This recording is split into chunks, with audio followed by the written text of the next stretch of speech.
the grandmother who bakes you cookies and says, "You're really skinny. Your mother doesn't feed you," and then feeds you poison from McDonald's. This sounds personal. Microplastics. It's because it is, Tom. I was fed microplastics as a child. I think we were all. I mean, I grew up in the 90s. And now I'm a microplastic baby. You're stunted or something. I can tell you that. Do you hear me when I walk? I squeak.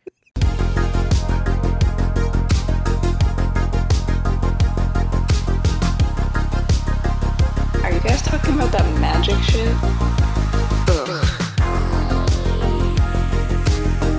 Hello, everyone, and welcome to the Hard Part Podcast, where the hard part this week is technical difficulties. Technical difficulties is the hard part? Sometimes the technology is a problem. Sometimes you got to figure out where the settings need to be, where to put things into what, you know. That's fair, yeah, because if you put it in the wrong end, it doesn't charge right, it doesn't sit well, it makes everybody mad, the port doesn't like it. If the battery gets too hot, it doesn't charge. If it doesn't charge, it doesn't work, you know?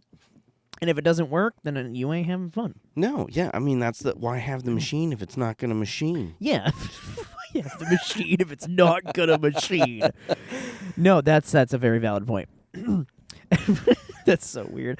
The subtext here is that we've been working this is the third episode where we're working very diligently, and by we I mean Sean, is working very diligently to find out a blend of the technologies that we can find to make this interview process come off without a hitch. Yes, and I believe we have figured it out on the video side this time. Because last week I was talking about the fact that I couldn't get Discord to work.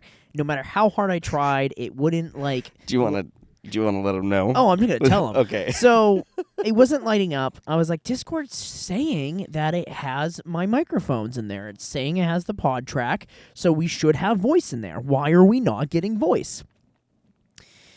And then there's 15 tech people out in the corners just it's because they know what it is.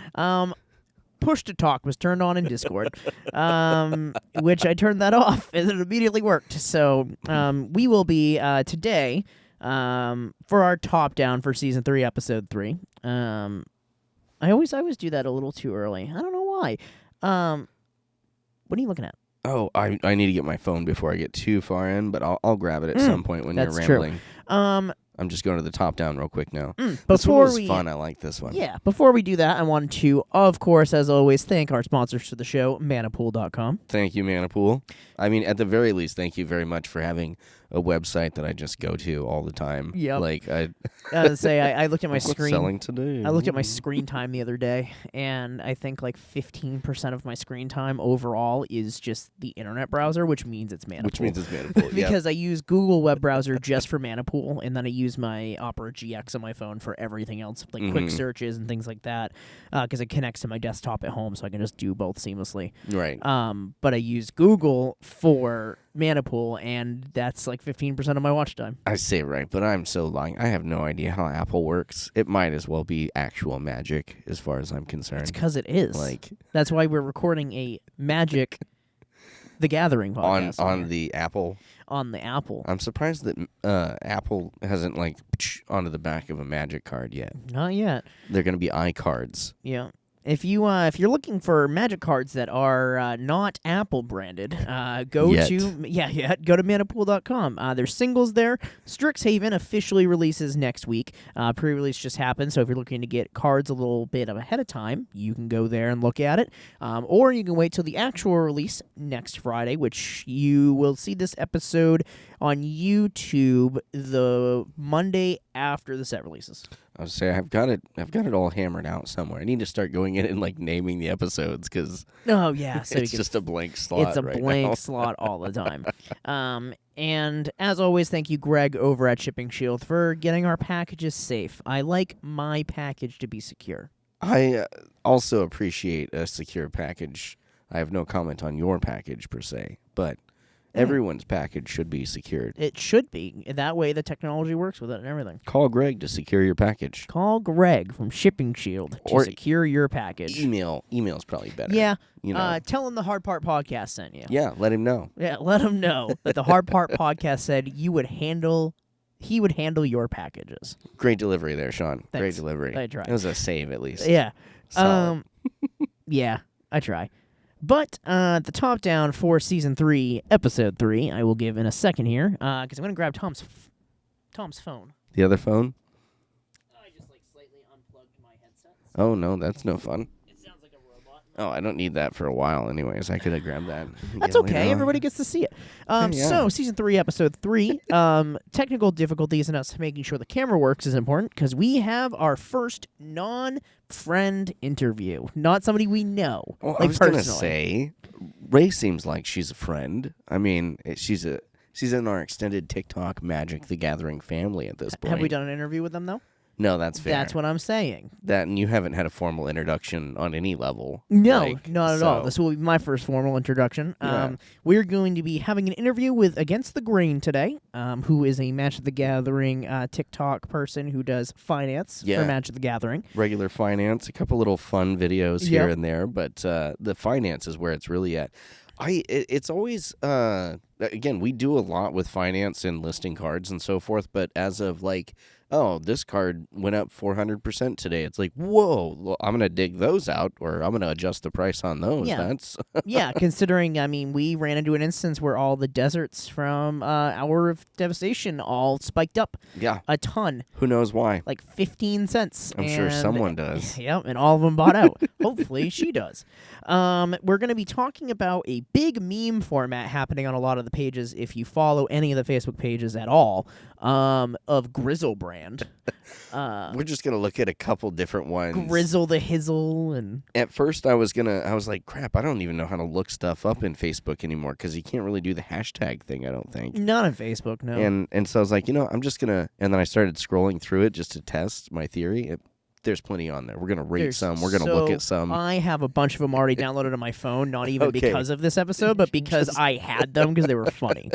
We've done 2 or 3 as the podcast now, so I've just thrown them out there. Yep. We're going to be talking about some Magic the Gathering rules updates because Strixhaven caused a lot of rules to change. Did you like that? I did. How you just... oh, that's really funny. I didn't even notice that. Okay. That's a really good thing. So we're going to be talking about the latest misprint that's out there right now, which I'm personally really excited to try to find. And if you out there know anybody who has one, I am willing to buy it. This just turned Strixhaven into it. If the other cards themselves weren't enough to be a chase set, now this is a chase set. Now it's a chase set. The second printings of this will not have these. Nope, it will not. So we're going to be talking about, I don't know what is with the grilled cheese sandwich and pickles. What the hell is that? Keyword? Then maybe I might Got know an it. idea? I maybe have an idea. And then our deck tech for the day, maybe? Wait, Yeah. Why is Ragos? We're doing another one with Ragos in it? Ragos is in it. Let's Yes. go, the lobster boy. He's my favorite. I love him. We're doing a food-themed group hug. Mm-hmm. Okay, so there's some wild stuff going on. Everybody's going to get to have access to an extra card pool. Everybody's going to get to play extra things, and we're largely going to benefit off of it. But there's going to be plenty of food as well. It's an America deck. Plenty of food. Plenty of food. Too many cooks. But yeah, just getting started, I'm just going to go right into the misprint stuff. Okay. Our first thing, because it's right on my mind. I've been talking about it a lot with friends. So, Card Monday and quality control has been a fun problem recently. We talked about it a few episodes ago. I think it was last season. We talked about who actually runs the printing press for Magic the Gathering, and it's a company called Card Monday. Card Monday. Yeah, they do Magic the Gathering, Pokemon, Star Wars Unlimited. They do a bunch of card games. They have a long and mysterious history of printing cards. Nobody knows where they came from. Nobody knows. Not a single person. Even the people who work for the company don't know how it started. There's even a museum. There is even a museum. But because Card Monday has been having some fun problems recently, they're the ones who were responsible for all the Lorwyn Teenage Mutant Ninja Turtle mix-up packs. They're the ones who have been doing in Avatar. We had all of the full art cards that were double faced that all had the line through them, which happened on Lore 1 Eclipse as well. Yeah, smears. I was gonna say the printing stuff and the correlation stuff. So I think to some degree, like the printing errors and the swapping here, but I think there might be a distributor who might be in charge and causing issues with the promos. Swapping. Okay. But I'm not sure on that one. Actual printing issues are things like your foil stamps in the wrong place, or your foil stamps in the wrong place is a lot of things. Not like slightly off, because there is like a gap that it's supposed to have some of. There is a little bit of leeway in there. Sometimes it's just it's one of those weird things about misprints and whatnot. Where everybody thinks it's a misprint and it's not. It's within its limits. Yeah, I was gonna say there's like sometimes it's a unique and different misprint that's really cool, and then sometimes it's just a damaged card. It's just a damaged card. Or it's just like we had before. It was just a shitty printing. Yep. It was just kind of blurry and just splotchy. Terrible. However, this new round of I would say happy mistakes, happy accidents. I'm going to take a Bob Ross on this one because this one's great. Just some happy little accidents. So in Star Wars Unlimited, if you've never seen the cards, I'll throw a card up here so you can see it.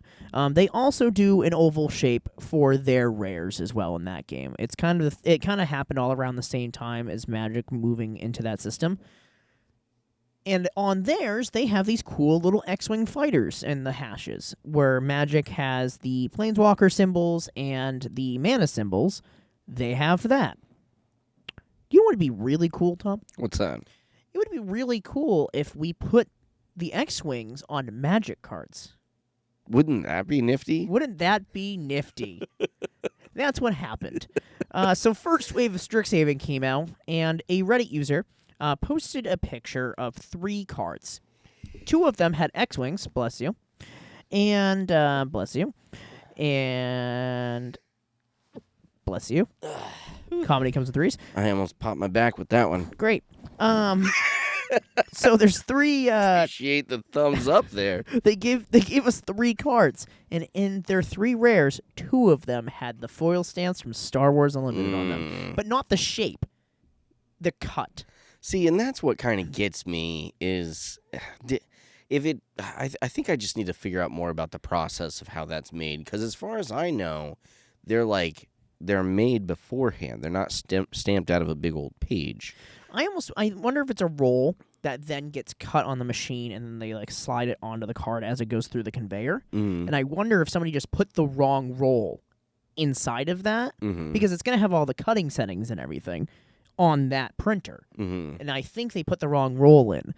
But so it started off with just one Reddit user putting it, and a lot of people were like, "Oh, this is a weird little misprint." And then more and more people are like, "Oh, it's not in collector boosters. It's in every booster that has a rare has a potential to have an X-Wing on the foil stamp on any of the rares." And people are looking too. I'll tell you what, like people are really just. There's a lot of auctions on Facebook right now, and there was one on. Let's see. The most recent one I know of is one of the Amitrii has it. Right.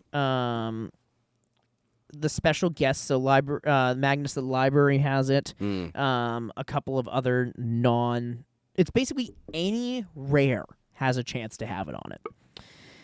Which makes me wonder if somebody found a Japanese Silver Scroll Force of Will with that on it. That's a 1/1. That would be a gigantic card. That's got to be like a 1/1 right there. That would be a gigantic card. Like that's it. Like, think about that. Gem Mint 10. It makes me want to just. Is it? Because it's technically a misprint. So if you sent it in to get graded, they would print it as a misprint. That's wild. Which is crazy. And if you're wrong about that and this gets clipped, we'll know it because 1,000 people will tell us that. 1,000 people will tell us that we need to go back to our day jobs, or I wish podcast equipment was more expensive. I do love that. I do love that because, like, I don't know. We're just obviously screwing around in the basement somewhere. Yeah, can you not see I got a blanket behind me? Do we look like we have a multi-million-dollar channel like the professor who has a team of researchers who probably write all of his content? If you're here and listening to this, you should be looking to catch up on a couple of little magic news things and largely screwing around. Largely screwing around, yeah. But no, it's really, really cool with those stamps. And I don't care what the rare is. It could be the worst rare in the set. If you have that foil stamp on it, please reach out to me. Yeah, Sean will buy it. I will buy it. If buy it's a 15-cent rare, I will buy it from you for $5. He will. And I will pay for shipping. I will buy everything from that. Because I do. I want to get it. I want to send it out, and I want to get it graded to see what happens. See if they would mark it as a misprint. Honestly, again, we're going to the best place to, we'll have to take a little bit of trade fodder in there. Yep. So I just want one really bad. Just go in there and I don't care what I got to trade. Okay, I do care. Yeah.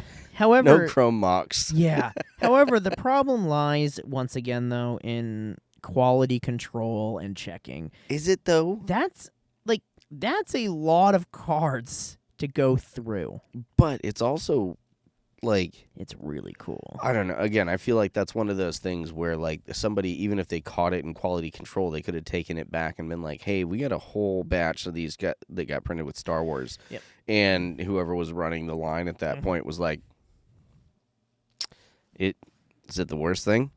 See, the thing is, it's got a lot of people excited, like, "Oh, we're gonna get a Star Wars set." No, because they don't change the foil stamping on the card. They don't. I don't think they would do it for that. I understand where you're at, and I understand what you're saying, but Disney owns Star Wars, and Disney's down to make a deal, and Disney's already doing dealings with Magic. They already are selling Magic product at Disneyland. I mean, Marvel makes just as much money for Disney, so why wouldn't they change the foil stamp for Marvel then? Well, that's a pretty good point. But they would have done it already. Seen that? We've seen the foil stamps on the cards. We have, and they're not Marvel? They're all just normal stamps. So that's where I think if they were going to do it, we had Spider-Man, and that didn't have any special... That's fair. So if they were going to do it on purpose, I think they would have done it already. Mm-hmm. I feel like that would have been an early on in the process, not we've done 4 sets by Disney now, or 3 sets by Disney. We should now change the foil stamp. Again, they do things new and different all the time. Yeah, because the biggest times we've seen the change is when they made the triangular one, but even that still only has the Planeswalker foiling within it. Can I just say that it's silly. I understand what they're going for, but it's silly. I can't, in my recent memory, remember when they started putting that foil thing on, but I remember looking at it for the first time and going, "Is this fake?" Right. That, and it's kind of like that 20 factor too, where have you pulled up a 20 that was printed before? Yeah, it's just weird. It's oh, that's not shit. That doesn't even actually pass any of our tests anymore. That's not real. I have a $1 silver certificate that does that, where it wouldn't pass a marker test. Yeah, except silver certificates are. I love mine. I love mine. But yeah, Cardamundi, fix your shit. Cardamundi, keep doing what you're doing. I like it. I love it. Way to go, night shift guy that just approved this because he wanted to go home early. I hate that. I'm going to get an email in a couple weeks I wonder what the financials of that are. What do you mean? Like how much money they are actually Strixhaven's now. I mean, Strixhaven boxes did jump. Yeah. Right after that. Yeah, I don't know. Ben Bateman hasn't made a video on it yet. Yeah, he did. Of course he fucking did. Yeah, he did. That's probably what it jumped. Yep. And it's really funny too because he actually put the backdrop of a made up Darth Vader card. He opens up with I got this from the internet. This is not real. But that being said, I think that it's really fun. I think it was the first season or the first episode of this season where we were talking about Star Wars, wasn't it? Or was that the last season? That was last season. Okay. Yeah, because we were talking about Star Trek, and I was like, I really like Star Wars, and so. And here we are talking about it again. I think if we just keep talking about it, eventually, not to mention, we don't know, and that's part of what Ben was saying, is that we don't know what they're unveiling in we don't. MagicCon. And we have no idea what's on the slate for next year. I was going to say, because this is the first MagicCon of the year that we're going to, which is usually where a lot of the really big announcements for the next year come from. And think about it. This time last year, Star Trek stuff had been leaked. Yeah. And what happened? They were like, no, we don't have anything to do with... Oh, wait a second. Guys, look over here what we got. We do. We did that. So, I do not to... Sorry, Ben. I'm going to bring you up again here, because there was... As content creators, right, we obviously need to hold ourselves to standards and things like that. And I disagree. Okay. Unfortunately... Ben did something that rubbed me the wrong way, and I want to know from your opinion if it rubbed you the wrong way too, or anybody else who hears this. The first Amici serialized card was open. Mm-hmm. He made a post on Instagram looking like he's the one who opened it. Like, he didn't say he didn't open it in the text. He didn't say any of that. Because when you first look at it, without clicking see more to see the rest of the description, it looks like he opened it. Mm-hmm. So he was getting a bunch of like floods of like congratulations and things like that. And the other person, who I'm also pretty sure is a content creator, didn't get any of that attraction.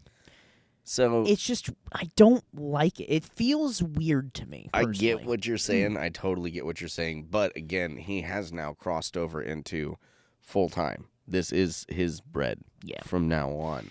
So even if it is just, oh, this guy found one, I'm going to talk about it. It is. He should have started his video. I didn't open this. He didn't start it with that. He said that at the end of the video. That's fair. That's like fair. If I showed a video of the first chocobo being open. I was like, guys, look what I got. A video that I took from somebody else.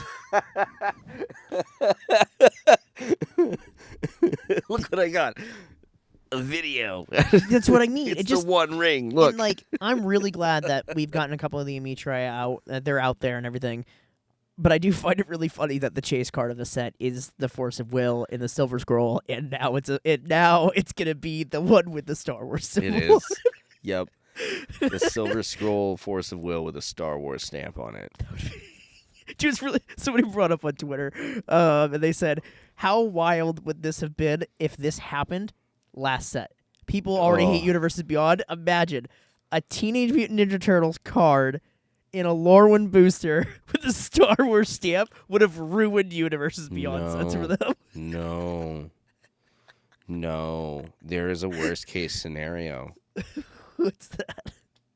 Like, if you wanted to start a nerd dumpster fire, imagine how they would do if they accidentally printed these stamps on the Star Trek set this December.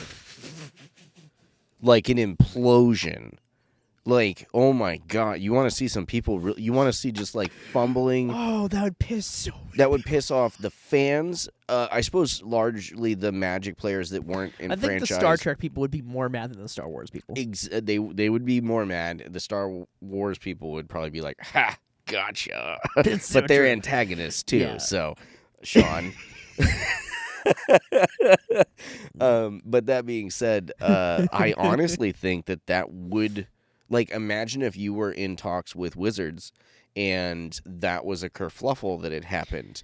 Is that they ended up getting a hold of your IP and then accidentally branding it with your competitor in the... Like, oh my God, that would have been rough. Hopefully they get that all cleared up by then, because we're not... I mean, yeah, they would be expensive-ass cards at that point, but, that's not where I would want to have that. I'd have it anywhere else. That would... Yeah, and that would be an expensive mess up. And speaking of expenses, let's go over and let's talk to our guest for the day. Let's talk to Against the Grain.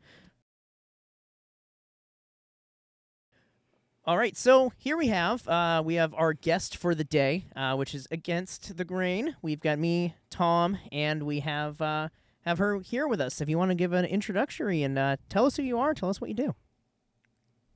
Yeah, I'm Against the Grain. I have a small channel on TikTok. I just do like silly content and a little bit of financial content for anybody who's interested in knowing, card values and tracking them and things like that. Heck yeah.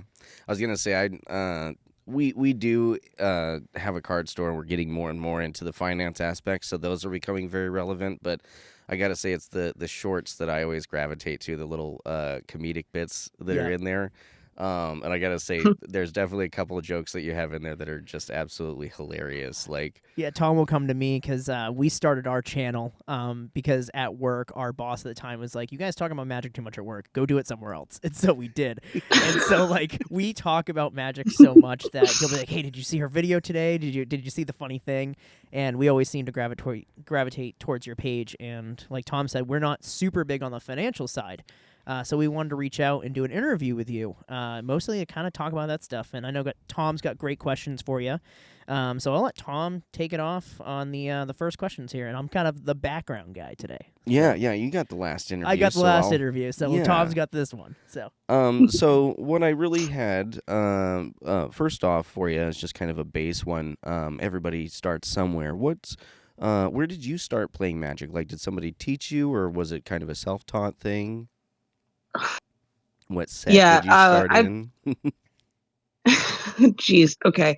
So I want to say I was like 7, 8 years old when my cousin was like, "I'm too cool for this. Take my collection." Ooh, an inherited collection. I was like, yeah. And at that young, swear I practically barely could read the cards. You know, I'm like, what is words I'd never even knew it existed written on those cards. And I was all in it for the art. I would look through the art and I'd try to read the cards and figure out how to play, but I didn't know what I was doing. It wasn't until I was in like 6th grade when I actually like read a rule book and bought like a deck. So would that have been played actual standard? Did you still were you still in the day and age where you had like the actual rule books, the little the inserts in the decks? Yeah, like with Ice the Age had the stapled- book. And Yeah. like, Okay, nice. We have a couple of those. So I inherited a small collection from my mom's fiance too that had the Ice Age decks in it with the original books. And he also has some like magazine inserts that are super old that are really cool. But it was the same thing for me. That would be really cool. Yeah, we've got an original "How do you like Wizards of the Coast Magic the Gathering" pamphlet like survey that I keep telling Tom we should send in, but he doesn't think it'll work. Yes, yeah. Fill that out and send it in. You'll get a free pack or something. If I remember right, it is a free Magic the Gathering Legends TV shirt. Hey, that'd be sweet. A Legends t-shirt. I take Legends. T-shirt. Yeah, and I was like, I take that. So yeah, no, my first little deck was a green-black squirrels reconnaissance flashback deck. So just to specify. Heck yeah. Graveyard Synergies. Love it. Heck yeah. That's so good. And so given that, did you have a pet card or like a card that just for no other reason is just like something you try and work into decks or work into material? At the time, back then, I had the Heedless one. I don't know if she's still printed today. I don't know if anybody ever runs her in decks. But yeah, I think value-wise, she's gotten pushed out at this point. But I do know which one you're talking about. Yep, I like that. I put her in so many decks she should never have been in. So many. I would build decks with my favorite cards. Oh yeah. You know what I mean? Like I liked the art on that. This card's my favorite card. I don't know if these work in here. I don't care. Mm-hmm. I have mana for it. I'm putting it in there. That's how it was wild. That's how I am with Corona False God. It was actually, we did an episode about it really early on. The first rare I ever opened from a pack was Corona False God, and I kept it all these years, and I got it graded, and it's like not a great grade, but it was the same thing for me. As it was the card I always carried around, and I always try to find a way. And it's to work it in somewhere. Not really good, it's but so it's kind of there. I wonder, do I even have my green cards right here? No, I don't. I have my blue cards. I still have my original Birds of Paradise. That's a revised copy that was in my collection. It was my favorite card out of the whole box. It was a box of like 1,000 cards, and I was, flipping through every single one of them. It was like Birds of Paradise, Throne of Bone, and the Rack. Those three stood out to me, and I was like, those are my 3 favorite cards. Yeah, no, the The little rack has a really good artwork to it. yeah that Oh, stuffed guy that's in there. That's a great one. getting all ripped to shreds. Yeah, I felt so bad for that guy. I was like, man, I wish I could have helped him. Right? I remember the first time that I put together the rack in Black Fies, and I was just like, oh, and then hand disruption. That's what I'm gonna run. That's awesome. Going back over to the finance end of things, Magic the Gathering finance can feel kind of like a Wild West to a lot of people that are just getting into it. With so many variables in the markets, how do you decide on what to focus on or pay attention to when you're making your videos and your content? Well, since I have such a small amount that I can work with the shorts, I don't want to do more than like 3 or 4 slides. So I usually stick to like highly playable cards that are in the meta that you'll hear people talking about, and people's like favorite cards. Yeah, right. There are cards from Bloomborough that people want to know what's going on with, and I'm gonna, if I see that on the list, I'm gonna spotlight. Oh yeah. Other people in that area who do it tend to have more, like they'll do 5 to 10 cards that they'll showcase, so they don't really have to be as picky because they can just show them all. Yeah. That's fair. It's like the only big pat on the back for myself I've done for finance was from Bloomborough. There was I always Maha. I remember we made a video on it, and I was telling Tom about Maha, and he's like, I don't know why this isn't popular. Like, this card should be $10, and it's not. And then all of a sudden, it spiked way the hell up, and we were searching everywhere because we thought we had one, and we didn't, and I was really sad. You're like, no, I need this card right now. Yeah, but it's one of those cards where we've been Magic players, for a combined 30 years, because I've been playing since I was a kid. He's been playing since he was, Since Sean's mom was a kid. Yeah, exactly. My mom got me into Magic, but so because of that, like, we can kind of look at trends, and that's kind of where we're good at the financial side of the card store is, oh, we know this card's just going to be worth money because it's going to go up. It's going to go up. It's good. It fits in things. And unfortunately, Modern dictates the price of Magic. So if we look at it and go, would this be good in Modern? It will probably be worth money. So yeah.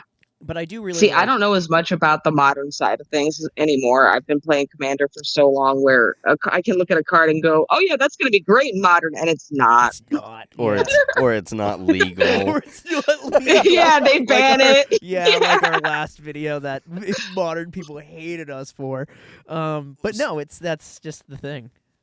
The what was that one? Grave Researcher. Yeah. Has a prepared.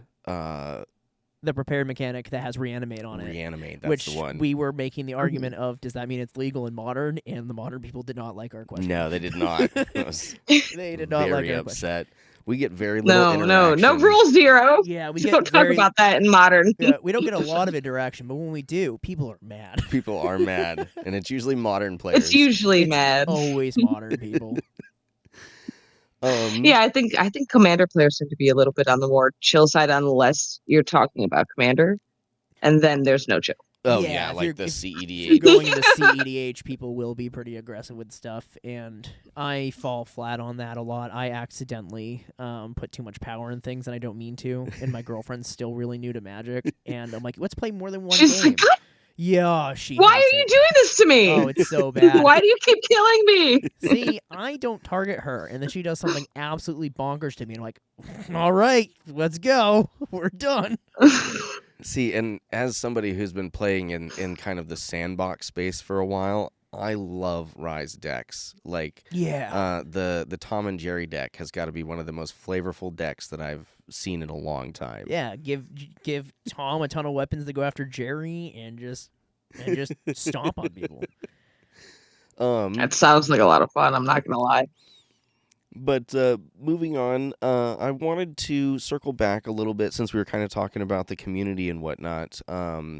As the community continues to grow, are there any player groups or perspectives that you'd like to see more supported or represented in the design and development? We've seen a lot of activity in the trans community. Mm-hmm. There's a lot of people within Wizards and so forth, so I feel like they have a lot of support within the community. But there's also a lot of I do obviously the weekly TLDR article that we had done one on you a little while back. I've run into a lot of black creators and so forth that feel like they have a very small representation within the community. Is there any other demographics or whatnot that you think that maybe Blizzard should be, reaching out to or trying to design with them in mind? I know that Wizards does a really good job with trying to be as inclusive as possible. Mm-hmm. We see the trans representation. LCI was a partnered set with basically, I want to say South America. Right. Like they partnered with the whole country. Mm-hmm. No, I think it was Aztec culture and things like that they made sure that they brought into. So they've been very good about it. The one thing that I feel like they have lacked on was, characters of color. Mm-hmm. There's like 3 or 4 cards that represent. I mean, we have Jace, which is awesome. We go But Jace all yeah, the time. That's a time. running joke in the podcast of, we're going back to see what Jace is doing in the storyline again. But we have like very, he changes. we have like very little like Teferi, for example. Teferi's a person of color. Yeah, Teferi. We don't have a ton of Teferi. We don't have any of that. So no, I agree. And yeah, and I think that should come more. We have strong female characters. Mm-hmm. We have all of these other characters. We're bringing in IPs from other things. I don't know if you saw the Marvel spoilers at all, but there is a beautiful woman of color in the spoilers for that set that I'm really excited we get about. Another Storm? I don't think it's Storm. No, okay. I don't know Marvel though. I think it's a Wakandan I don't know Marvel character. though. Okay. Yeah, no. Yeah, so I just know the card looks awesome and it's super powerful, and I'm really excited. I am not a Selesnyan player at all, but he hates green-white. Way back, I think it was sometime mid last year, I found out that Black Panther was a secret lair drop that I could pick up for like $2 or $3 Super cheap for the single. And then I built a deck around it, and it's probably one of the more dangerous, nasty decks that I have. Yeah. But that being said, if somebody sits down with that, I almost want to quit. Just right then and there. It's really funny because we actually have an altar. We have an altar done by a girl up here, Sarah Gentle, who she took Squallmonger and made it into Killmonger from Marvel, and he's a person of color in that, and so he took a card that is a white elf and turned it into a person of color. So creature type, that's a monger, actually. It is a monger. Yep, Killmonger. So you can have an elf be anything. It's my elves in Skyrim are purple. Yep. Oh yeah. I mean, even World of Warcraft have changed their blood elves from being that kind of pale color to now you can have different colors of the rainbow on blood elves. And at first some people were mad about it, but welcome to the 21st century. Everybody plays everything, so who cares? Right. Well, that's the thing. Like, it shouldn't be about it. It shouldn't be about that. It's just if that's what you want, then you should be able to have it. Yep. And if they don't have the ability to have it, then it's kind of like, hey, can we have this? Exactly. Yep. I mean, it's the same thing as like Spider-Man is a really good set for a lot of newer, like younger players. And it's like when Miles Morales Spider-Man, the Black Spider-Man, a lot of kids of color look up to that Spider-Man, and the fact that he was represented in the Marvel set is really good too. Yeah. And like, I imagine there were a lot of kids who built that deck. Exactly, and that's a really good thing because Magic is about the gathering, it's about the community, it's about bringing in as many people, and if you're not reaching out to as many of these groups as you can, you're not going to get as many people playing. So, because I'm from Maine is a very white state. In southern Maine, it's really mixed, but the more north you go, it gets really white. Yeah, you just got to go like 30 minutes north. 30 minutes north. And so like growing up, I was the kid who like I was friends with the one like minority family in the entire like town I was in. So my upbringing, I was used to it. But then when I'd go play games at game stores, it was kind of weird. You never see anybody in there who wasn't white. No. And we Right. went to the Final Fantasy pre-release when that came out, and it was like every other person there was either a person of color or trans. And I was like, this is the community, and I love this. Yeah. See, I don't know. I grew And up. that's the thing. Oh, It's go a ahead. different vibe. Yeah. Totally. It's a whole Like when different you, game. and when you walk into a game shop that is inclusive, you feel everybody feels comfortable, even you. Even you could walk into the one up in White Town and feel utterly uncomfortable. Yeah. Oh yeah. Oh, It's not a vibe. Well, think Like- about the.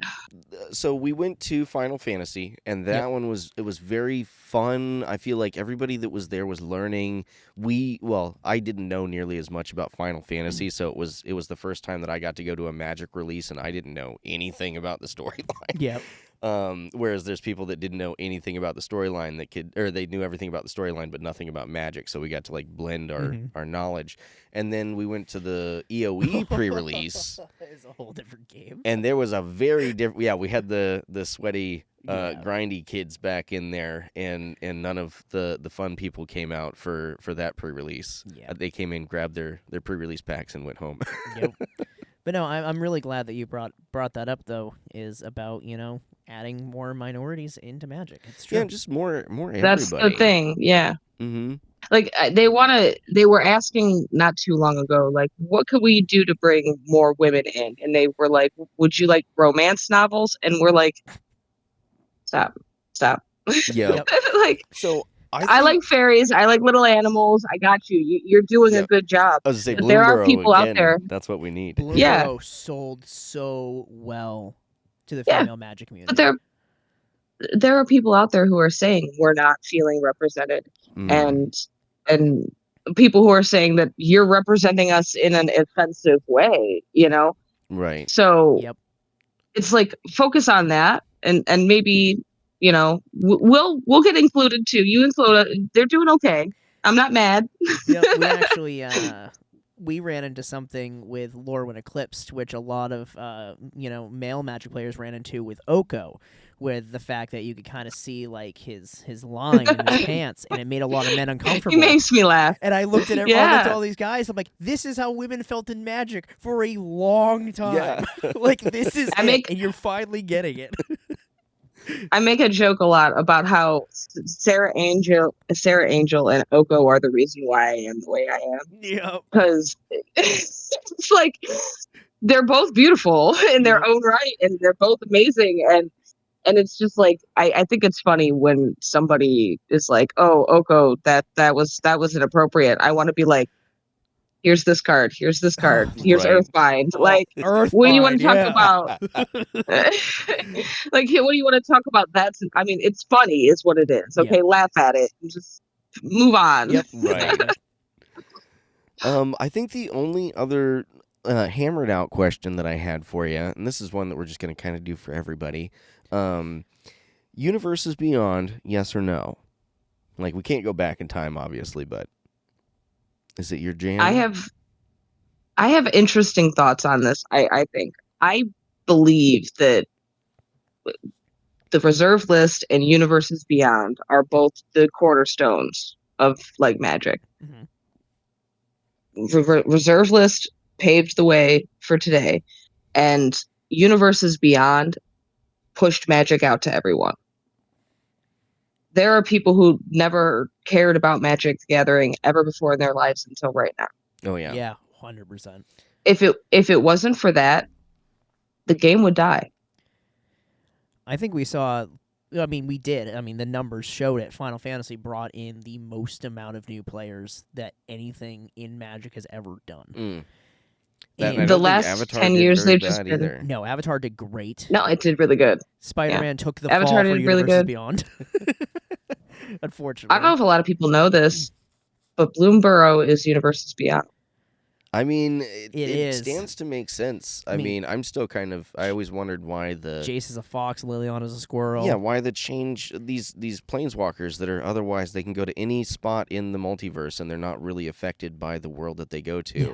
they go to one place and now their physiology is completely changed. Yep, it's like Arabian Nights is technically the first Universes Beyond. It was about a book. It wasn't even a magic set.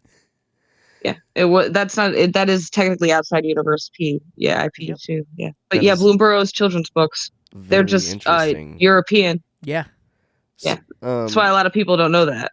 So also, I think given that, what would be what's your dream plane or Universes Beyond IP that we could go to? What's the one that you think that Wizards is just sitting on right now? I would love to see a Bleach Universes Beyond. That's a really good one. That's a really good one. I only saw, I think, the original storyline, but I know that there's a much deeper lore to that now. So yeah, I'm sure they could do like a full-on set with that. It's that really would, big. and the lands to that. I think it would fit. I think it would fit in really well. The lands would be so pretty, and we'd also get really good equipment weapons. Oh yeah, yeah. That's really kind of what spells. I was thinking. And then you'd have some pretty good commander classes for that, and then maybe some. And then like you have graveyard, because of spirits and stuff. Yeah. And Ichigo would be a really cool. So in that case, what do you think Ichigo's color identity would be? I mean, obviously red because strawberries. But like, do you think he would be a monocolored commander? Boros. Okay. Yeah, I could see that. I could see all the way. Yeah, I could see. Yeah. He's a cop. Also, just seeing Ichigo on a card would be kind of fun to see. Or is that one where they take the opportunity to use the flip cards again, and then the back is Rakdos with his shattered with his mask? Yeah, that's a good point. Oh, I think that would be because there would be synergy there. That would be really cool to have different types of cards with different shattered portions of mask or whatever. Yeah, and it could give us the potential to have 4-color commanders again, since we're very lacking in that. Mm-hmm. I want something that isn't just Mardu but wet. Like, I want something other than that. Yeah, what's that one? I refuse to put wetness in my Mardu decks. What are you doing? That's what I mean. I actually heard that quote from our roommate Ellie. Well, my roommate Ellie, and she was talking about it. She was actually our guest last week, and she was like, "Yeah, it's a Mardu but wet." And I was like, "I'm forever saying that now when there's a color combination that just throws blue in there. Blue. It's just wet. It's just that but wet. Yeah." It's Selesnya, but wet. It's a soggy one. Yeah, soggy Selesnya. Soggy Selesnya, yeah. It's just anything blue. Boros, but wet. It's soggy. Soggy. Soggy Boros. It's when you play like almost all Boros cards and then just a couple of counter spells. That's the worst. It's just soggy. Ew. Soggy. What did you sneeze on it? Ew. I know, right? It's like I counter that, but you're playing Boros. Yep. Well, instead of like doing the proper like I counter that, when they say that they're going to cast the spell, you do a sneeze and flick the card just out. Flick it out. Yeah. Don't even tap the land in first. Response, shoot. Yeah. For me, we talked about it last week. I'm not sure if you listened to it or anything, but I would really like to see like Sword Art Online as a IP. A lot of people don't like Sword Art Online, but it's one of my favorite anime of all time. What it is. It's there's a quote in it: "If you die in the game, you die in real life." Because basically, a bunch of people have a VR headset. They go into this virtual world, and the creator of it shuts off the ability to log out. And if you die in the game, it electrocutes your brain. So you die in the game, you die in real life. But there's a lot of really good equipments. There's a lot of really good characters. The lands would be stunning because it'd just be so good. Heck yeah. Yeah. Like honestly, there's a lot of really cool things they could do for it. It was huge. I think it would bring more people into the game. Any anime IP, I think, will. Oh yeah. Like Dragon Ball, when they was circulating around that fake pack for a while, drew so much traffic. I still think that Dragon Ball is gonna.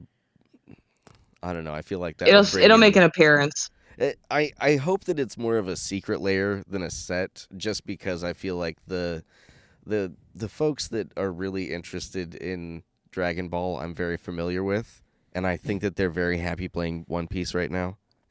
That is true, except they can't hand shuffle. That is a weird thing. Well, I was gonna say, did you have anything that you would like to go into? I know that you you're a co-host over at the Magical Maidens. Am I Yeah, the okay? Magical Maidens. Yep. Magical Maidens podcast. And you Yep. guys are on TikTok. Yes. Excellent. Sunday nights usually. We did an afternoon one recently, but that was just a time thing. But we usually do 7:00 on Sundays. Nice. That's pretty awesome. That in your guest yesterday, I forget who was that. Zillow. Xeno Stitch. Zeno Stitch. Zillow. It's not a housing website. I have Tom. a Yeah, weird- that's a housing website. I would love to interview them, but I think they're a little big. Wow, We're Tom. small still. That's fair. We were We'll just have to talking. We reach were just out talking now. about inclusivity, and you're like, "Oh, houses." I'm talking to a woman. It's obviously a house website. Come on, Tom. Be better. No, but Oh, snap. with a pin in that, we do need to reach out to Kmart Australia. We do need to before reach too out long. to Kmart Australia It's a long we. story there. It's a very long story. Basically, we pretended like we were sponsored by them because Kmart doesn't exist anymore, but they do exist in Australia apparently. So We did a little retraction we gotta there. retract that pretty quick. We're sorry for anybody we harmed in the If in the anything- saying if of anything, the. Kmart sponsor us. But Yeah, please come on. you guys have a podcast, and I wanted to go back into that again with the inclusivity. So the first time that I heard about a ladies' night, I wasn't offended, but I was like, why can't we just play all together? But then I started to play with more pods full of guys, and I was like, you should have a ladies' night, and you should stay there as long as you can. Don't ever come back. And never leave. Yeah, like Yeah. She EDH at MagicCon, Georgia when we went. She EDH was huge, and I was like, "This is great. I love this." I love that. They got the better playmat. I literally looked at Tom and was like, "I want to play She EDH. And it The was- playmat's awesome." And it was way more fun. People let interactions happen. People let each other play the game. They all had like decorated commander cards and sleeves that they called slutty commanders. I was like, Yep. this is amazing. Why can't I play Magic like Yeah. this? Can I be a part of this? We're like, no. Yeah. It's not a girls' club. That's it. Yeah.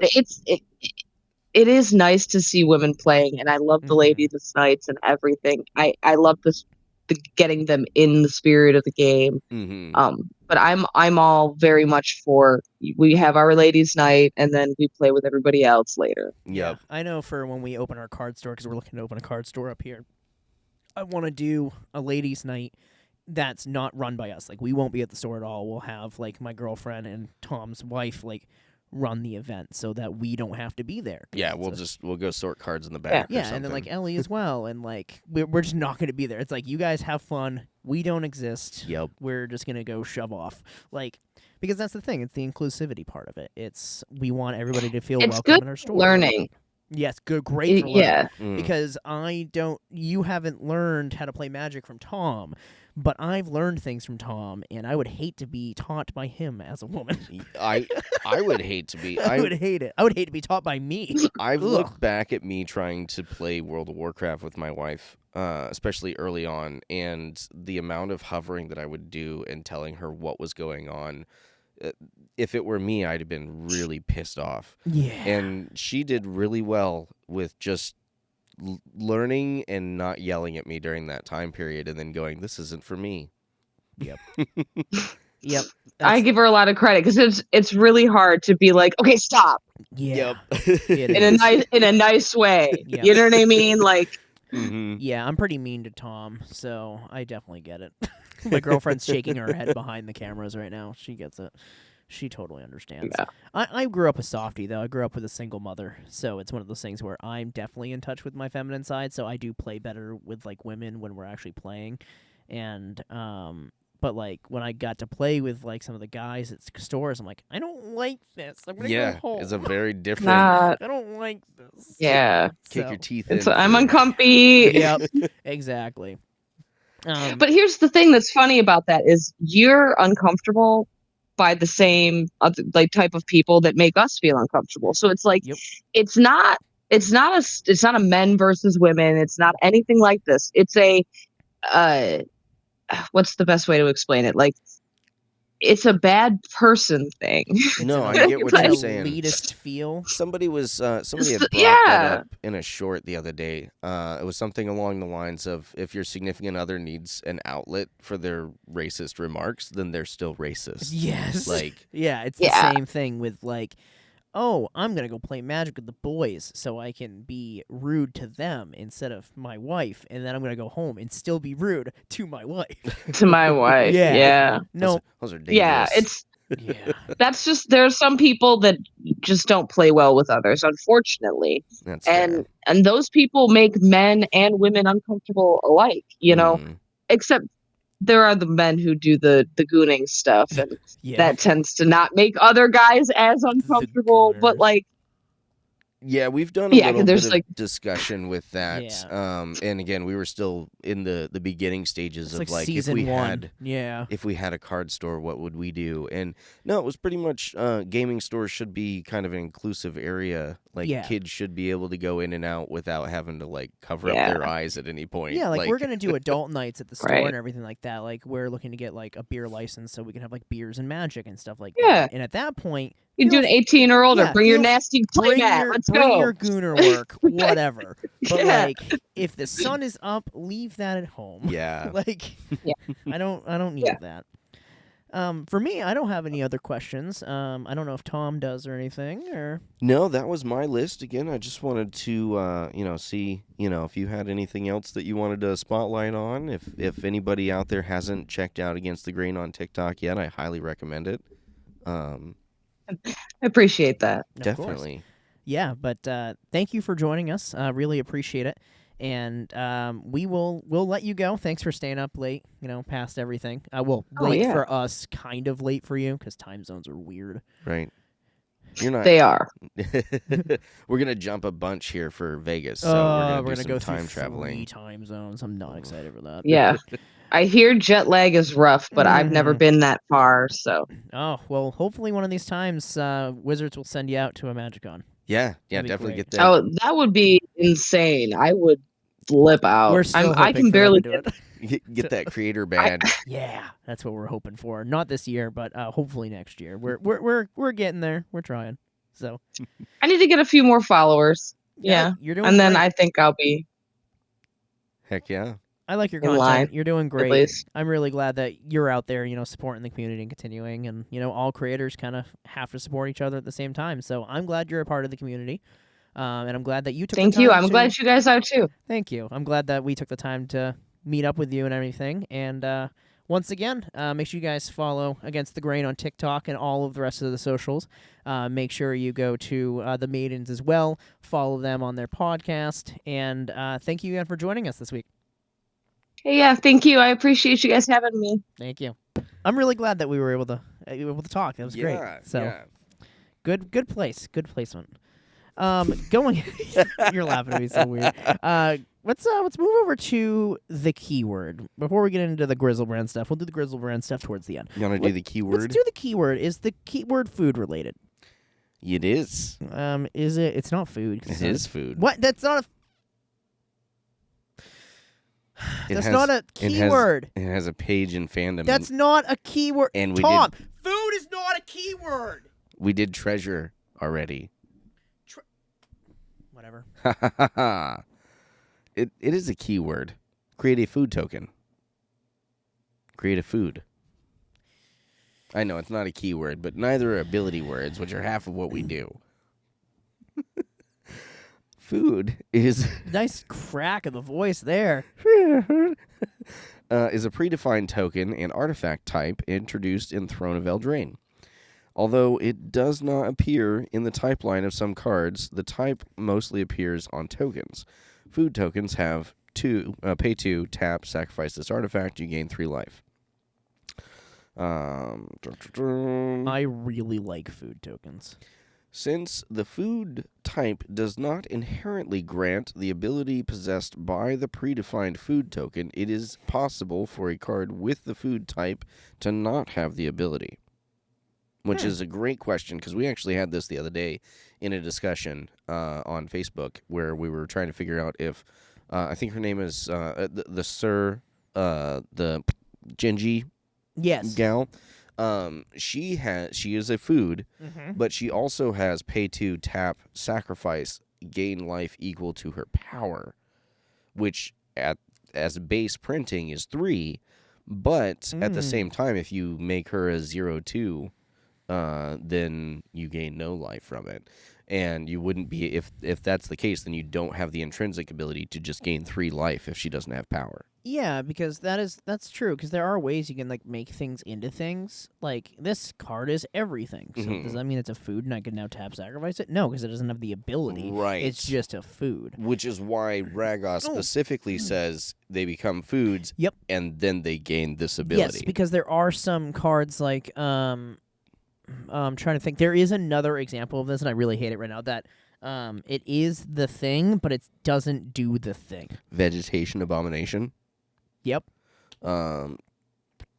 Yep. It doesn't do the thing. It's still a food, but it's not. Ginger brew is a food. I'm pretty sure. Plant mutant food. Yep. Ginger brew is a food, but it doesn't have the sacrificer for food, but it's still a Correct. food. That's interesting because that's a thing that's like. It's an additional card type that has an ability that it does, but it doesn't also do the thing if it's the thing. Mm-hmm. It's kind of like one of the rules updates, because I'm going to throw the rules updates kind of as we go in here to fit it in. We can move right over into One that. of the new rules updates that they added was the book came out as a type. There's a hair on my chin. There was a It's an uncommon situation for Sean to run into. It really is. But no, they changed the book was added to the new Strixhaven set. Correct. Because of that, they went back and everything that is a book is now a book as well subtype. Yeah, what was it, like 42, 48 Yes. that they went back and... Like Tamio's Journal's a book now. Cody is a book. There's a couple of other of course, Cody's a book. Yeah, I know. But there's a couple of other cards that are books. And I actually called this out when we first saw the new Cody print, and I said, oh, they put book on his subtype. That means they're going to change that. Mm-hmm. Look at me go. I'm Wizards' #1 fan. We introduced the new book artifact type on Diary of Dreams in this release, so it only makes sense that we'd add the book artifact type to some older cards as well. If you're looking to catalog these changes yourself, you don't need to learn a Catalog, because book. Dewey Decimal System, so we'll just give you a list. And yeah, Arcana Encyclopedia, Autograph Book, Baron's Codex, Fool's Tome, Geth's Grimoire.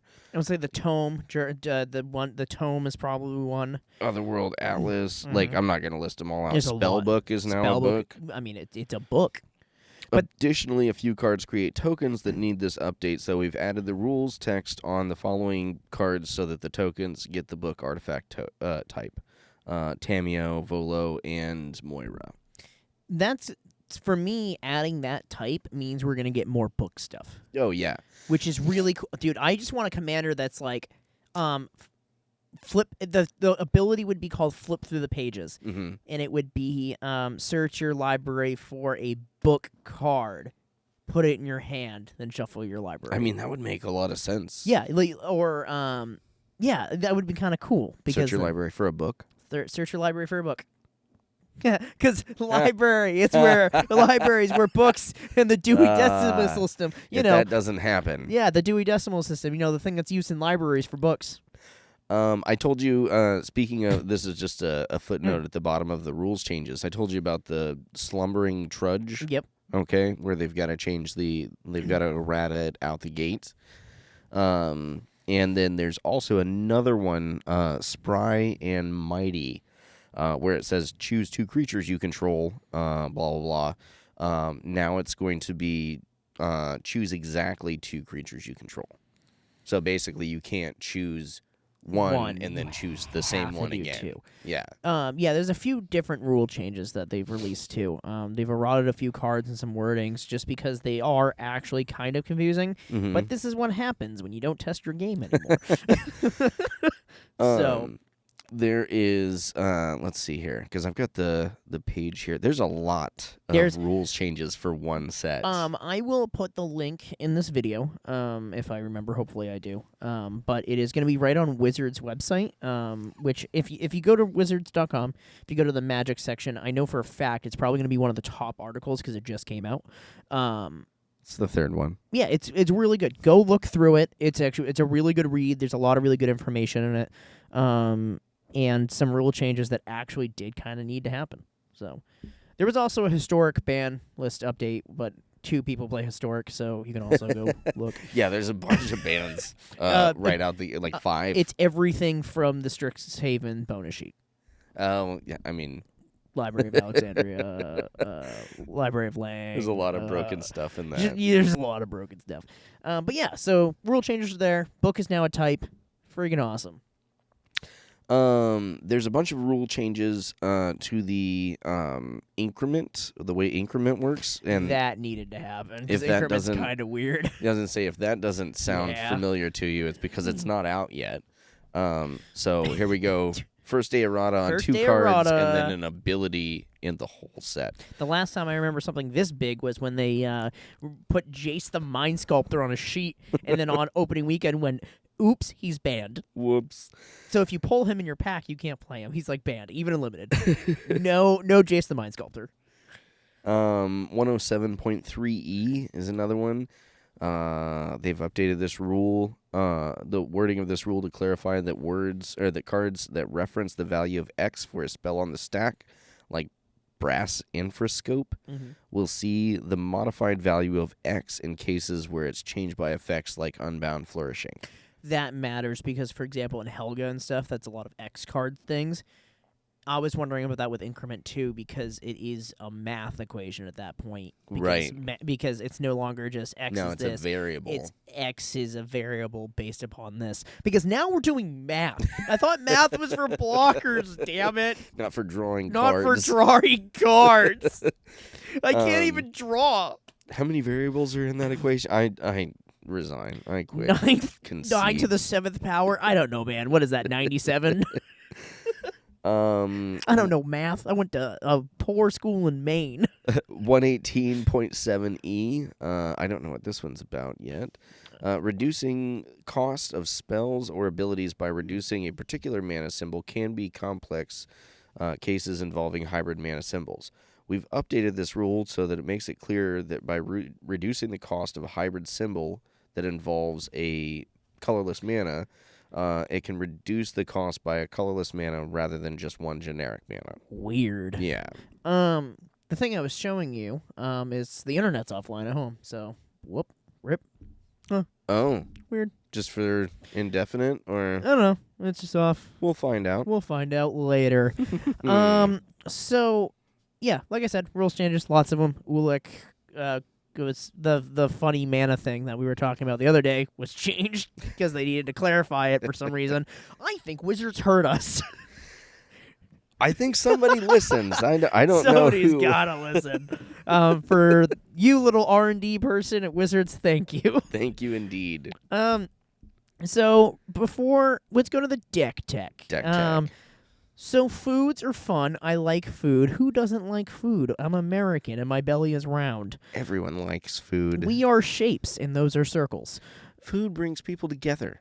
It does, unless you have a deathly allergy, and then it kind of pushes you away from all your friends because you live in Maine, and everybody's like, let's eat shellfish. Which is why I kept Ragos is the only card that wasn't initially in the deck, and I went ahead and threw him in there. Because he's one of the best cards ever printed, in my opinion. So this deck is called Cooking Up Some Group Fun from MTG Guy Evan, or MT Guy Evan, or MTG Ooey. MTG Ooey. Anyways, I found this literally 30 seconds after it had been posted. Moxfield? Yeah. Nice. Look at that. Another Moxfield deck. Partners of Manifold. Let me list it there real quick. There we go. This tasty smuttering of verdant street food comes fresh off the vine with MTG Guy Evan, and the votes are in. 10, 10, 9.9. Hey, nobody's perfect. It takes the heavy hitters like Cabbage Man and Peregrine Took to the next level with spicy Planeswalker tacos and those little cocktail weenies they cook in the barbecue sauce. Spicy cabbage slaw and enchanting dishes you are sure to miss all winter long. With these sweet beverages, appetizers for every set of tastes and desires, and more meat on a stick than you can shake some meat on a stick at. Eat to your heart's content and bring some soda, cookies, or digestive biscuits because everyone's going to get full.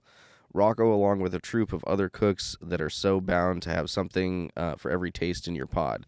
So dig in and keep an eye out for the sandy crustacean that's bound to make someone have a reaction. That's towards me. So, and then I linked the original nice. deck. I really hope this clips in the clips because I want people to just be mad at you again for reading the description of something, thinking that it's you, in your opinion. I wrote that. Yes, but it's the group hug one last week where everybody thought you were the most boring. To quote a TikTok person, wow, that guy sounds boring as shit to play with. It wasn't his fucking deck. That's my favorite part about clipping stuff like that. It wasn't his deck. There's been a couple of them now where, like, initially I was like, I didn't say that, and then I see the interaction come in, and I'm like, no, go ahead. Let's find another stupid thing that we can clip out badly. And it's just like the taglines that I started doing in the Facebook stuff. I had some really great one-liners that I was using. They got no interaction whatsoever.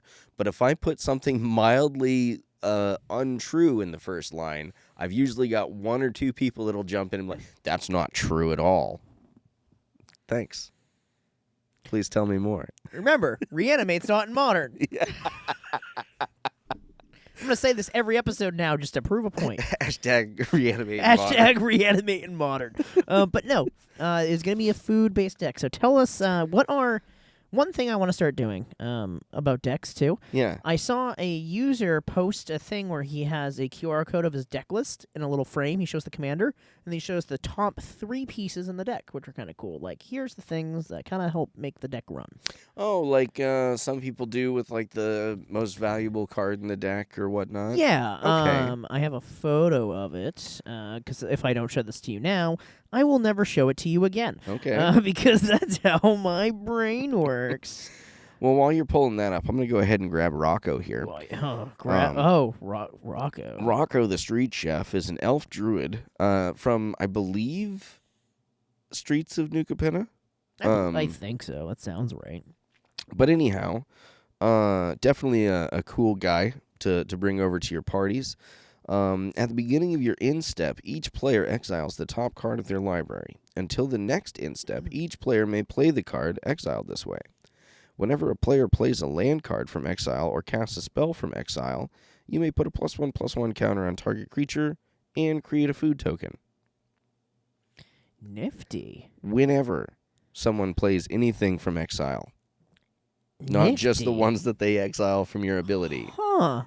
I've lost the photo, apparently, but I will be able to find it later and show you. Well, I'm going to definitely say, if I had to pick 3 just off the top of my head, because, again, I just grabbed this deck. I was looking for something in this field, and I've been kind of hovering around. You were looking for around it in that pantry? In the pantry, yeah. And when I found it... Pantry! It's a library of goods. Magical kitchen witch. That's what you need. Kitchen witch. Don't call me that. Got your ingredients and... we need to get her some buttons over there is what we need to do. Yep. I don't want to give her any more power than she has, Tom. Well, I somehow regret the fact that she now pushes a button, whether or not it's going to be on my face. And she could very purposefully just, like, leave it on my face the entire episode and go, now what are you guys going to do? Or just, like, move it away every time you start talking.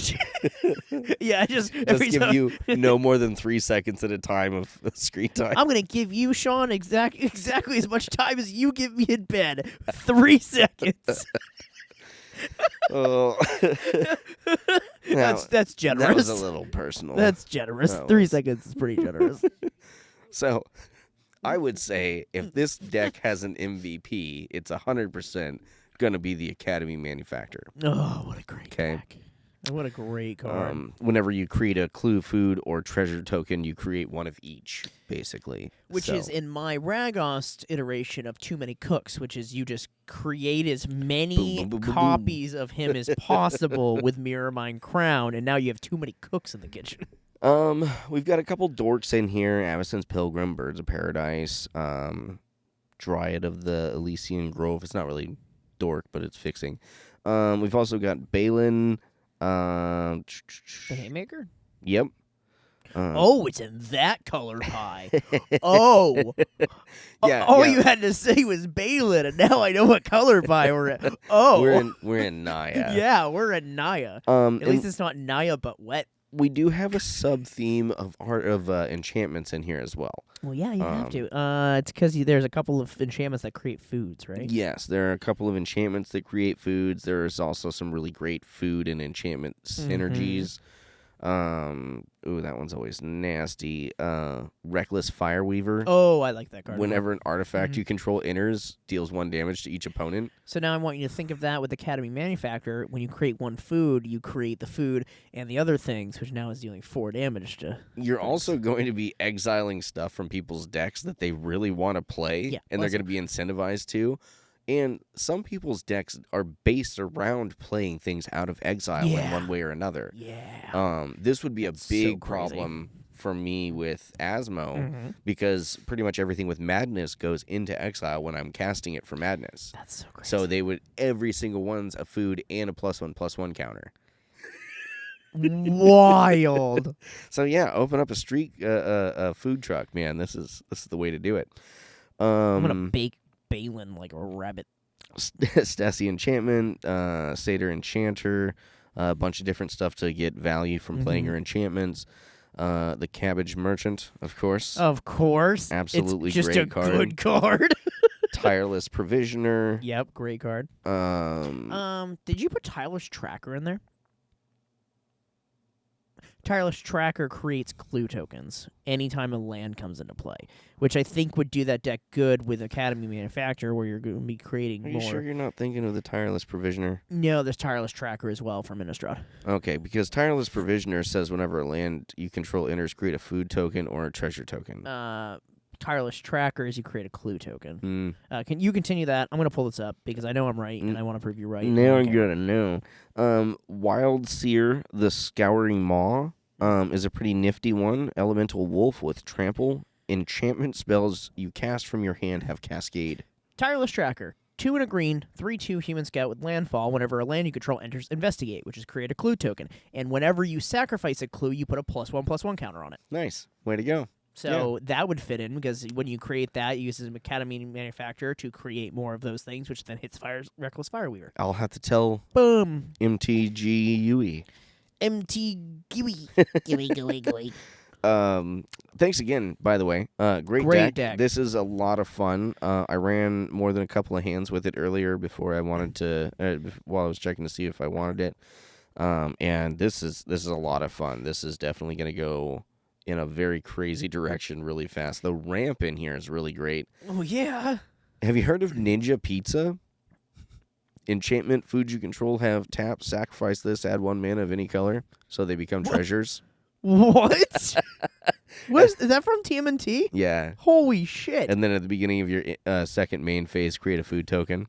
That's wild. What? Seal of Pandemonium. Ninja Pizza. Seal of Cleansing. Wow. Song of the World Soul. Whenever you cast a spell, populate. Oh.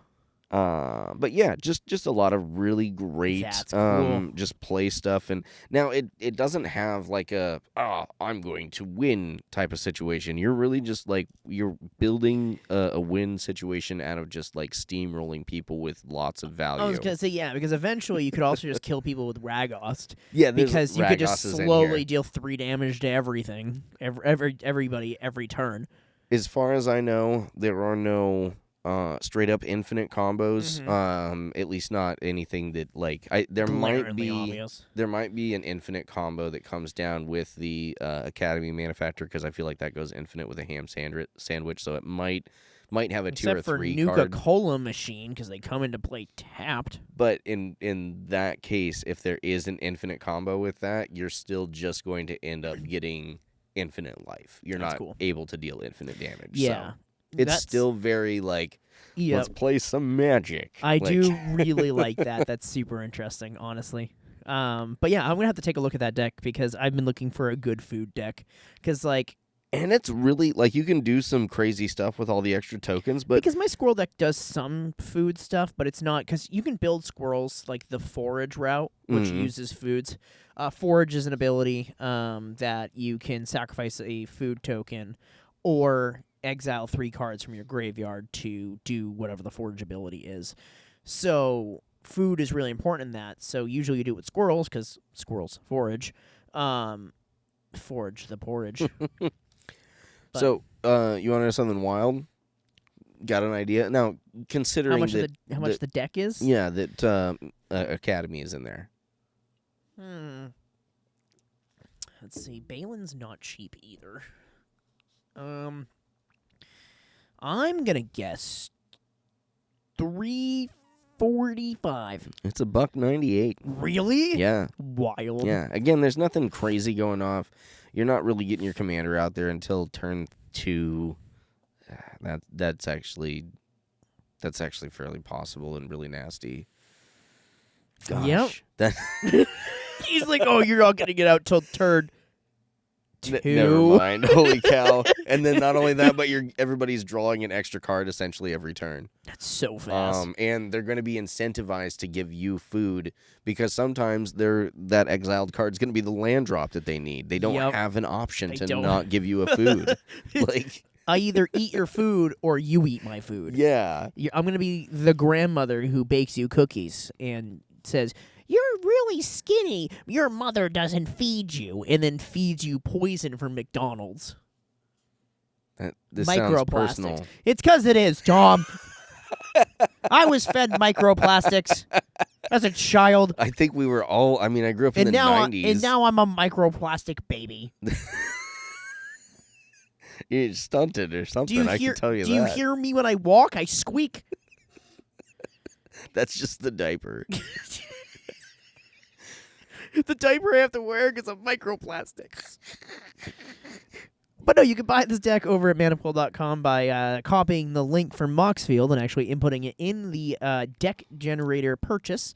And then you can optimize it as well. If you don't care about what the printings are, if you don't care about the damage, you could probably drop that like half the price. Oh, yeah. Yeah, that, and there's some stuff you could do. The mana base isn't necessarily optimized, but there's definitely some cheaper routes you can go with that as well. Very true. And you could probably drop 2 or 3 different cards in here and get this under $100. Yeah, Academy's like good, but it's not needed. Yeah, no, especially if you're not going for, like, if you're trying not to be scary.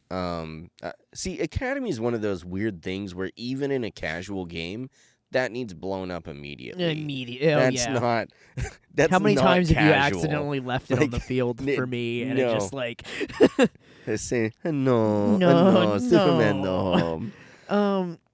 Do you want to be really funny? What would be really funny, Sean? If Grizzlebrand was able to be a food guy. Grizzlebrand, you know. Grizzlebrand has always been kind of a meme. Mostly, if you don't know what Grizzlebrand is, what rock have you been living under?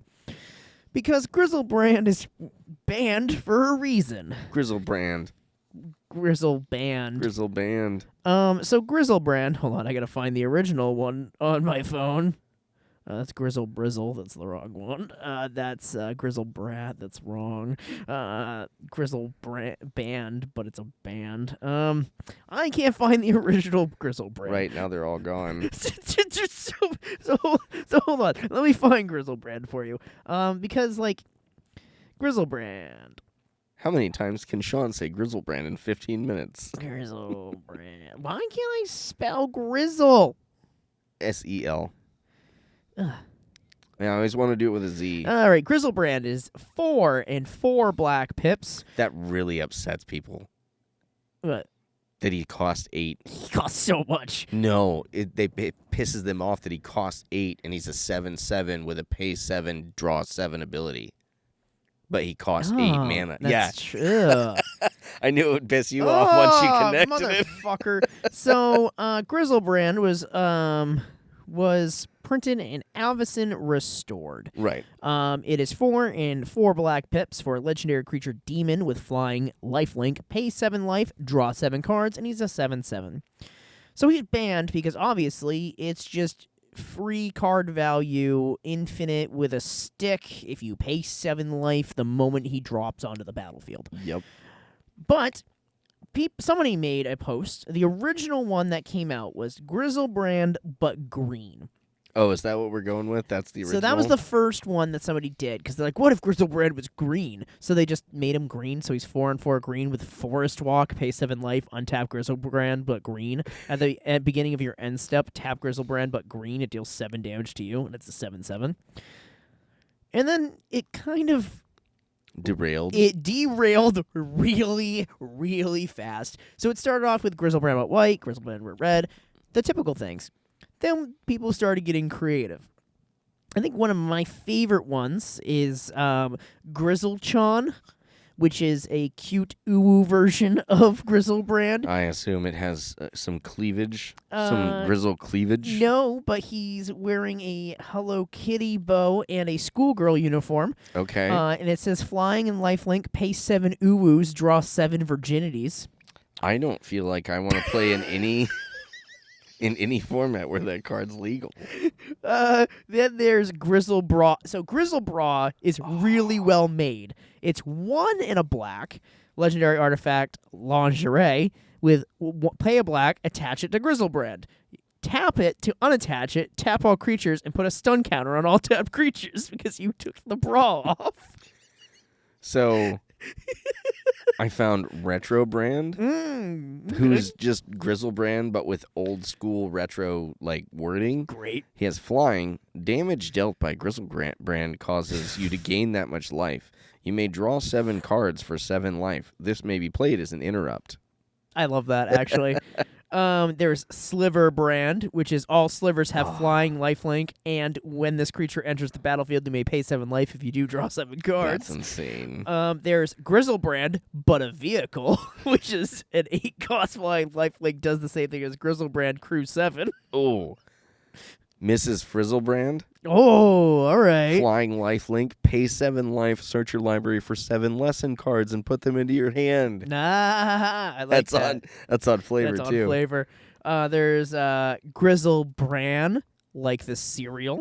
I've seen a Grizzlebrand cereal. Yep, it's pay 7 life, draw 2 scoops of cards, and the flavor text is Avacyn emerged from bed to a well-balanced breakfast. And it keeps you regular. It does keep you regular. There's Grizzle Band, which is a demon god band with flying lifelink, and pay $700 for a fucking ticket. So it's funny that you said that, because I found also Grizzle Band at the same time, but it's a legendary sorcery to create 7 1/1 black demon band member tokens with flying, lifelink, and they gain pay 1 life, draw 1 card. Nice, okay. There's Grizzle Land, which is a land with reach, tap it, gain a colorless, gain a life, pay 7 life, and add 4 black mana, draw 7 cards. Grizzle Land. Is it just me, or do we have enough material here to have a set? Not even a secret layer, but a draftable set at this point. There is Grizzlebrand, but let me do something. It's 5 and 5 black pips. And quick, let me do something. This creature and its abilities have split second, flying lifelink, and it's pay 7 life, draw 7 cards. Pay 55 life, create 55 burgers, 55 fries, 55 tacos, 55 pies, 55 cokes, 100 tater tots, 100 pizzas, 100 tenders, 100 from the thing. Let me do something. Let me get something. I got it. This is the one right here. For 1 and a black, I have Griffbrand, who is a legendary homunculus. Pay 3 life, draw 3 cards, shuffle into its owner's hand or library. How was that pronounced? Brand. Brand? Yeah, I'm sticking with that. It sounds like you're sticking something in your mouth while you're trying to fucking say that. I have Grizzle Brat, which is a 0-cost legendary demon with flying lifelink. Pay 0 life, draw 0 cards, and he's a 0/1. Yep, I found your Grizzle Band. And then his flavor text is Avacyn emerged from the broken vault, but her freedom came at a small price. Him. Because it's... So, did you know that Grizzlebrand is dead? Really? Yeah. Liliana killed him with the power of the veil. That's rough. Probably deserved it. He's not a great fellow. There's Grizzle Beyond, which is 6 colors, and it's all Phyrexian mana symbols, and it's flying, lifelink, trample, hexproof, haste, vigilance. Grizzle Beyond cannot be countered. When Grizzle Beyond enters their attacks, put 7+1/+1 counters on it. Pay 7 life. Target opponent loses the game. And it says, yeah, it's busted, but we're contractually obligated to not ban it for 6 months. At Vivi. Grizzle Branding. It's a legendary enchantment aura for 1 and 2 black. Enchant target creature. Enchanted creature has haste, flying, lifelink, and tap, pay 7 life, draw 7 cards. Great. Grizzle Brizzle. It's a legendary creature, Demizzle, Fizzle, Life Lizzle Link, Fizzle 7 Lizzle, Drizzle 7 Sizzles, Ava Sizzle, emizzled from the Bezizzle Fizzle, but her frizzle came at a Pizzizzle, his Zizzle. It's the quote is from the Sizzle Knight of Cathizzle, according to Snoop Dogg. So, bravo on making it through that. But, Thanks. and I didn't want to stop you, but I'm pretty sure that drizzling in any form of competition is banned. Okay. In fact, it may also get you escorted out of. It'll get you Grizzle banned. Speaking of Grizzle banned, we've got Russell Brand. Oh, okay. Who I suppose I missed the Me Too stuff on that, but then when that came out, I was like, yeah. So, were we surprised? But anyways, flying mentor, pay 7 life, sacrifice 7 human tokens. You become the monarch, and spells you cast cost 0 for the rest of the game. Grizzlebrand, but a fucking cactus. Fucking cactus. It's 4, 2 green and 2 black. Trample lifelink. Not entirely 10,000 needles. Pay 7,777 life. Draw 7,777 cards. Grizzlebrand, but a fucking cactus, gains plus 7,777 plus 0 until end of turn. Oh, seriously? It's a play off of the. Okay. Seriously, just as I thought this trend couldn't get any more silly. Dismissal Brand. Ooh, it's some art from the counter spell with the fizzling spell, but he's kind of Grizzle Brandy. Oh, okay. 4 and 4 blue, flash flying, pay 7 life, counter up to 2 target spells or activated abilities, draw 3 cards. That's more overpowered. Yeah, it is. Grizzle Bland. It's 8 colorless. It's a creature, citizen, 7/7 with effects you control. Can't cause Grizzle Bland to gain abilities. And the flavor text is, that's Grizzle Bland. He should look like white bread. So I've got a white one, actually. Grizzle Brand, Angel Horror, Reach Infect, mill 7 cards, gain 7 life. Also, I love AI cards. I love more than AI cards. I love very bad AI cards. Yeah. Look at that guy. Oh, that's so bad. That's a tile. Look at this AI card. This is Grizzle Band. Grizzle Band. Like it's banned. It's the photo is an AI with a circle through it that says say no to AI generated images /art. And it says if you control a creature named Grizzle Brand, you may pay 7 life rather than Grizzle Band's mana cost. Exile all AI-generated cards, search your opponent's library, hand, graveyard for any number of AI-generated cards, exile them. Opponent whose library was searched this way then shuffles it. So, I think that's a very good one to work towards a close on the subject with, because I think we've probably gone over the Grizzle too much. The Hizzle, the Grizzle, the Shizzle. That being said, I do have one final one, is in Grizzle Brand's Meme Fall. It's 1 and 2 white for an instant. When this card is, when you cast this card in the comments, please exile Grizzlebrand cards. Players can't post Grizzlebrand meme cards. Damn. Swell card there, friend. I do.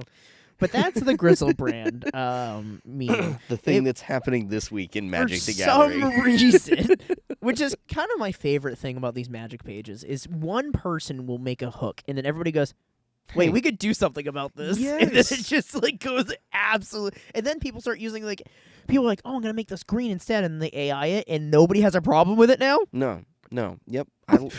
I love it. I think that it just got super attacked for a while, and then companies found that if they were going to use it, they couldn't talk about it. Yeah. And nobody cares about the little people using it. It's like, oh, your cousin Jim made it for his podcast. Nobody cares. Yeah. That's whatever. He's probably not. He got 15 subscribers. Nobody cares. Like, we've got 14, so people still care around us. Boom. That's why we stay under the radar. That's why we stay under the radar.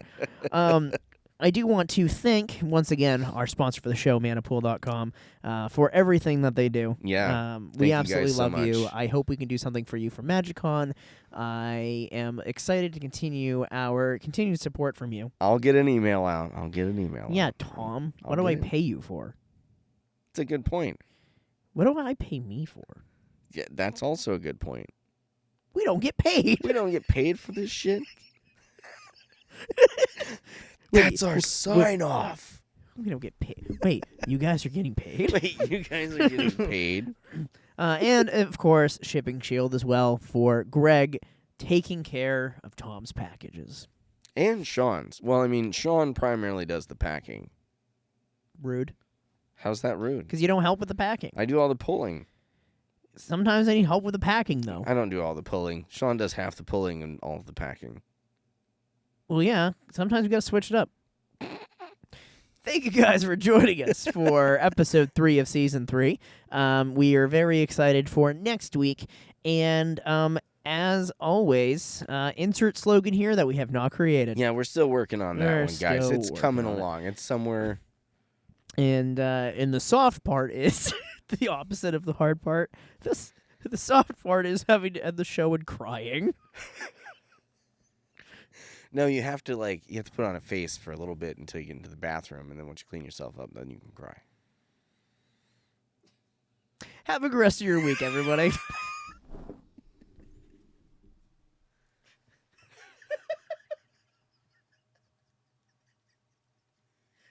You can't do it in the bed. You just roll over. You're just like, oh. Wait, you don't? No. You take a shower and make sure the water and the music are going at the same time. Nobody can hear the whispering. Goodbye, my lover. Goodbye, my friend. Oh, that's